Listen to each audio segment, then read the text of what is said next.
All righty. Welcome. Hi, everybody. Hi, welcome to the Rocky Road to Success. I am Gloria Rand, and here's my co-host. Go ahead. Elizabeth Scarcella. Hello. And we are pleased to have our first official guest on the program, Nancy Ferrari. Thank you so much. It's such a pleasure. And maybe tell the story. We just met on a Blab, and that's the power of connection. I've always talked about that, and it's so lovely to meet you, Elizabeth. And this is how we grow our community and work together in collaboration. Yeah, it is awesome, and we got a little rocky start today. Little technology bug gremlins were, trying to thwart us, but we have persevered and we are here. So yes. I am going to just read a little bit about for Nancy, for those of you who may not be familiar with her, and then we're going to kind of get going. So. Quite the impressive bio this woman sent me. No, you can cut it shorter by all means. Well, I'll go over some of the highlights. She's passionate about her professional duality within her career in multimedia and as an intuitive and life coach. She hosts a popular show, The Nancy Ferrari Show, and also co-host of Connecting People, Changing Lives, which is a web TV talk show on the Spark.it network. And she's also, inspirational speaker, co-author, writer for a bunch of online publications, and I love this. I'm definitely going to mention all this. She combines her techniques and certifications as a Soul Journeys Akashic record consultant, a Soul Journeys Heal Your Money Story coach. I like that. Reiki healer, vision coach, and feminine success leader. All of which provide clarity of one's spirit and soul purpose in life. So that sounds awesome. Thank you. I get this from my guests, wow, I can't believe I did that. And then some. But it is, thank you so much for sharing that. Yeah, well, it's great. So, the premise of our program here is we like to kind of explore a little bit about the rocky road that entrepreneurs face when they're getting into business. So I was wondering if you could share with us maybe, one of the big stumbling blocks you ran into when you were getting started or anything like that. How much time do we have? Well, first of all, it's interesting when you look back and you don't know why. Like, for instance, my favorite quote is "Never give up." For that is just when the tide will turn by Harriet Stuff. And I've always liked it. And little did I know that once I decided to launch my business, the media came first. And that was when you have those moments where you say yes and everything else will follow. Like, I was on a show, kind of like what, if this was my first time doing Blab, and then I'd say, oh, I can do this. And I didn't have a mentor. What I had was faith. I had confidence in myself and started building that up. But then I was connected with a mentor who said, Nancy, you really have a powerful message in you. And I really think that, this is something that you could start your business with. And so we developed my signature program. I wrote a book. And then I started networking. And as we talked about before, connecting is so important. You need to build your community. Some people call it your tribe, but not being a solopreneur, it's very, I don't know anyone who can make that work. So long story short, I realized at the time that I think I was like 51, and I was doing what I coach against now. Don't notice what other people are doing. And I think, oh my gosh, here's these 30 and 40-year-olds, and they're doing all this stuff. I've got to hurry up. I've got to get this done. I just got it into almost that panic mode and getting out there. And as I believe that if you're not going to slow down, God will show you a way. And unfortunately, I took a pretty bad stumble at an event where I was supposed to be learning my $1 million message. My eyes saw a ramp, but they were stairs. So the first step down took me down, flat on my face. And I already had back issues. So it's just sort of like, you feel your body just sort of deal with the impact, and made it through the day, but the pain was setting in. At that time, I was working with a sales coach because so much of this was new, and how to really connect with, take ownership of your business and have it be, separate from who I am. And that's where the Heal Your Money story bit came in too, because there's really so much to that when you're working a business. But needless to say, it took me off my path. I had to go do my healing thing with a therapist, and I was grateful that my coach said, take a couple months and we'll get back on track of doing things. But it seemed to continue on, and I was trying to find the gift in all of this. And I really feel now, looking back in retrospect, it's that life happens for you, not to you. And to resist saying, why me, or there's always something. And that's my encouragement to people, no matter what you're doing in life, that this is the thing called life. And we have no control over these situations that will come our way, that will take us off the path. That it's not, people always look at it, this must be a sign I'm going to quit. In fact, I did tell my sales coach that. I said, maybe I should just get a job, a part-time job. Something's telling me this isn't right for me. She said, look in the mirror. You're it. You are the job. So just take time.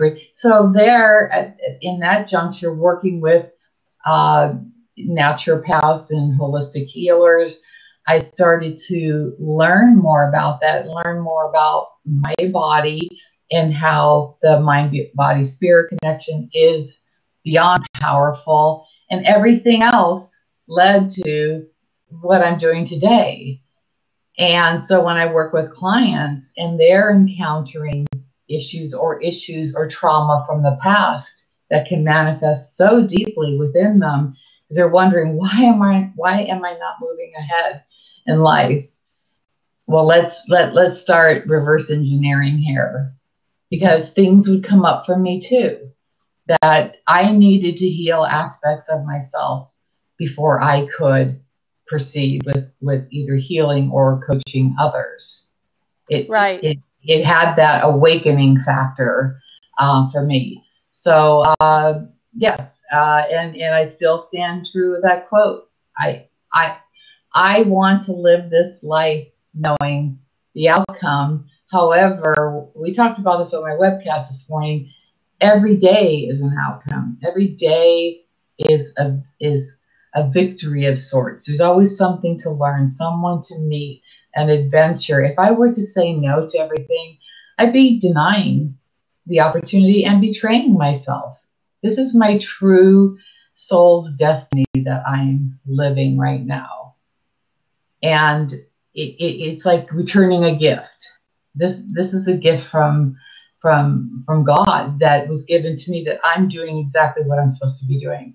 Just because I had falls and I had surgery and I had this and that, that doesn't mean that I'm going to stop doing what I love. That's awesome. Really, really awesome. Many lessons learned. Yes, and I really love how you said that life happens. You can't make life happen. It happens to you. And it's all about what you're going to decide about how life happens. You might not know much about my background, and again, this is about you, but so you can understand the context in which I'm speaking from, is that I have been a counselor, a holistic counselor for most years of my life. And I say this every single day to my patients. I had a very severely depressed person yesterday, super successful in the world of where you should be, right? Like as far as corporate goes, very successful, but super depressed. And she kept saying, I don't know why this is happening to me. And what it sounds like you're saying is you chose not to be a victim of your circumstances. You chose to find the gift in the circumstance, even though it's easier to try and be a victim. But you probably, if I could assert, and well, actually, maybe I should ask a question instead of asserting.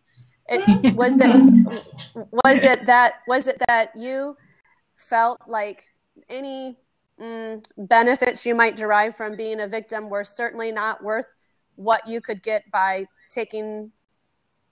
being a warrior of your circumstances? Did you notice that? Well, much of it goes to my upbringing, and there I go. When I talk about my childhood, there's no right or wrong, or blame or shame or guilt. I've done that work. I've released it, but and when all of us have someone in our lives that they're either a naysayer or they're an energy vampire, or someone that really they don't believe in themselves. And when I realized that they're operating from their map of their reality, that it's their insecurity, not mine, it was through my relationship with my mother, who didn't have much guidance. My parents were born in Finland. They were World War II babies. Their goal as children were to make it through the day and wonder if they had food to eat. And as I get older, I understand it more. But as a child, I was told that either asked, are you sure you can do this?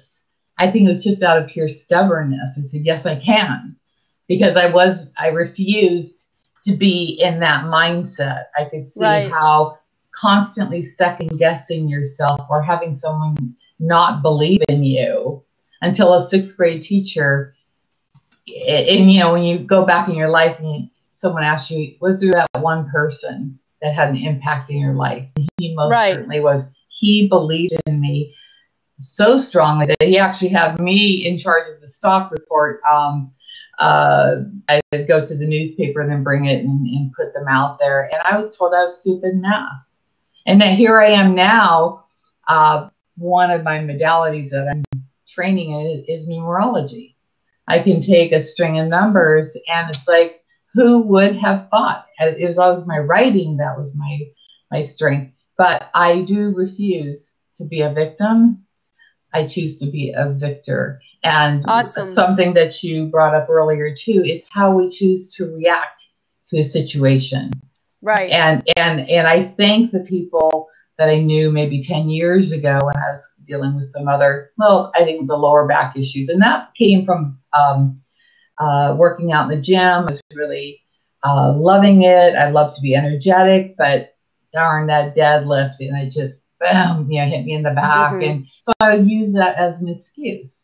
So I was repeating a childhood behavior. Okay, this happened. I can't do this. And when I said, well, it's always something, she said, you're right. There will always be something. And if you choose to have it sideline you, this is where you'll be. And sometimes we don't want to hear these things, but those are the ones that you remember. Right. And I'm going to call her. I think she still lives around here, and say thank you for that. Awesome. Yeah. That's and great. That inspires us to share that with others too. Right. Yeah. Maybe I might not say it that way, but I can say I can certainly relate to what you're going through. But it's being so mindful of what the chatter is in our brain. And Deepak Chopra said our bodies eavesdrop on our minds all the time. And I thought, wow, that's a powerful statement. Yeah. So I better watch what I'm thinking. Right. So it's mindful and disciplined too, because it's easier to just fall into, like you were saying, the old traps of being sidelined, but you've obviously been able to somehow use that innate muscle to be disciplined and go against what everybody else might, at least your genetics and your upbringing would tell you to believe. Right. Yeah. And there again, also the work that I do within, this was just a beautiful gift for me to meet this woman who her company's called Your Soul Story, and she is an Akashic Records soul record consultant. And I went through all 3 levels. Some people do it for their own benefit. I wanted to do it to help others because it's like a cosmic library within you. Every thought, every action, everything in this lifetime and beyond is recorded. And so it took quite a bit of intensive training to do that, but it helped me to understand who I really am. And that's where I like to take my clients is back to those very beginnings. And how many times do we say, gosh, when we were children, we were so free to play and do what we wanted to do. And then along came, school and life and rules and this and that. But go back to that purity of spirit. And it's through my intuition that I'm able to receive the information, whether it's my own or through a client. And sometimes it's one word.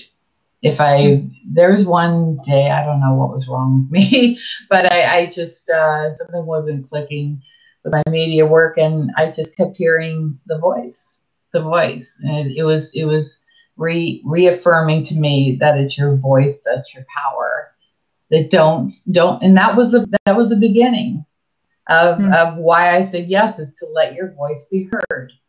This generation of mine was the baby boomer generation. The children should be seen and not heard. I wouldn't have it, but I got punishment for it. So now's my opportunity. I'm going to take advantage of it. Let me ask you, Nancy, because it's interesting. I'm raising 20-year-olds now, 20, and they've got a different perspective, and certainly they're growing up differently in the age of social media. And I don't always think, frankly, that they like to speak up either, because I think they're just so, dealing with their texting and whatnot. What kind of advice would you have, especially like my daughter's launching her own business to do web design. So what kind of advice would you have for someone, the younger people out there, especially with regards to starting a business? What do you think? Well, let's just put it this way. Without digital technology, we couldn't be doing what we're doing. I couldn't be doing what I'm doing. Texting is a quick way to convey information, but there's no replacement for one-on-one connection, real-time connection. Now, both of you are back east, and I'm here in California. No, I'm in California. Are you too? Girl. Where do you live?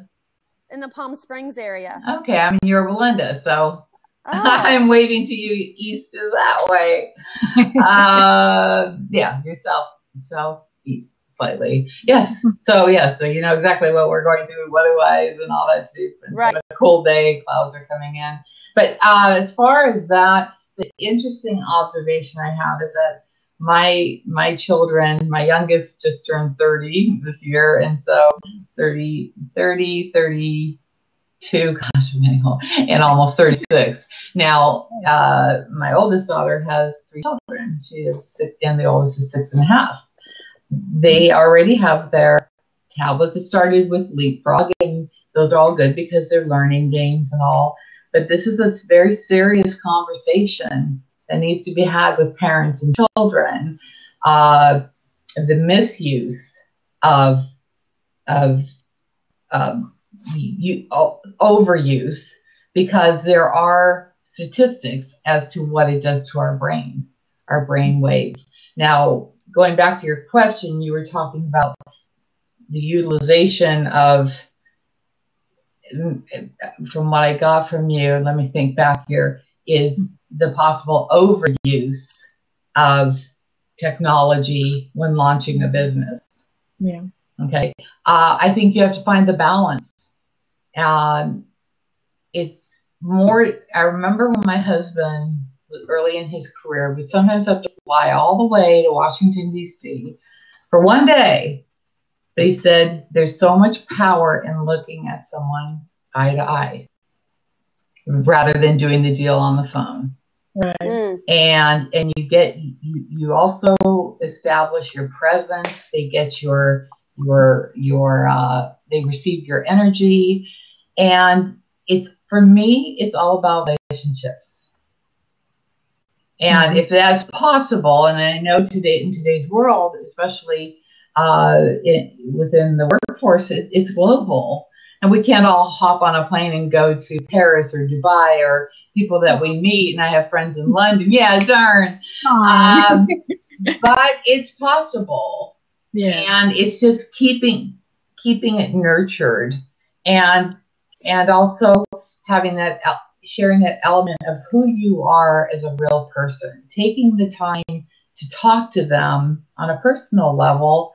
And it could just be, idle chit chat, but so everybody wants to feel special. Right. Right? Yep. Mm-hmm. Yep. And so I'd say finding that balance.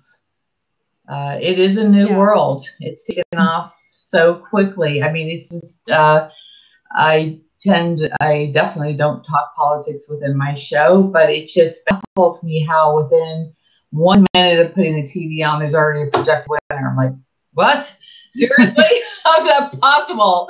Maybe one day, all of a sudden all these votes are going to come in and it won't be, it's just like things are too quick. So I kind of hold back a little bit before making my own mind up what's happening. But Skype, Zoom, all these devices that we have now, software that we have now are beneficial rather than just emailing and texting. Yeah. Right. Especially in the beginning.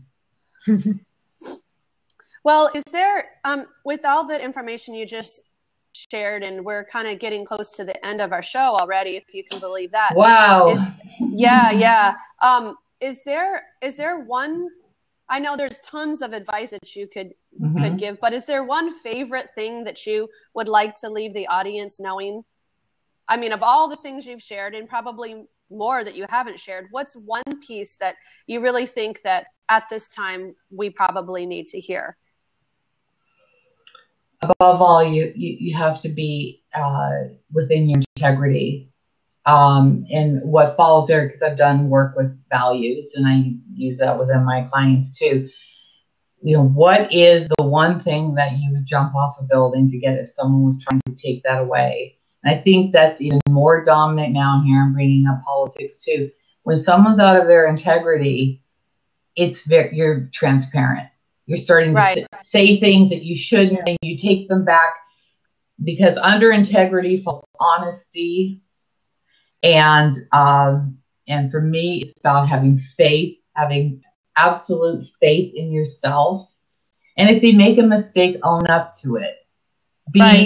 Be who you are. And there's nothing wrong with saying, I'm sorry, I made a mistake, and then rectify it and move forward. But if we fall into that trap of perfectionism or having that mask on that we're someone that we're not, it will reveal itself.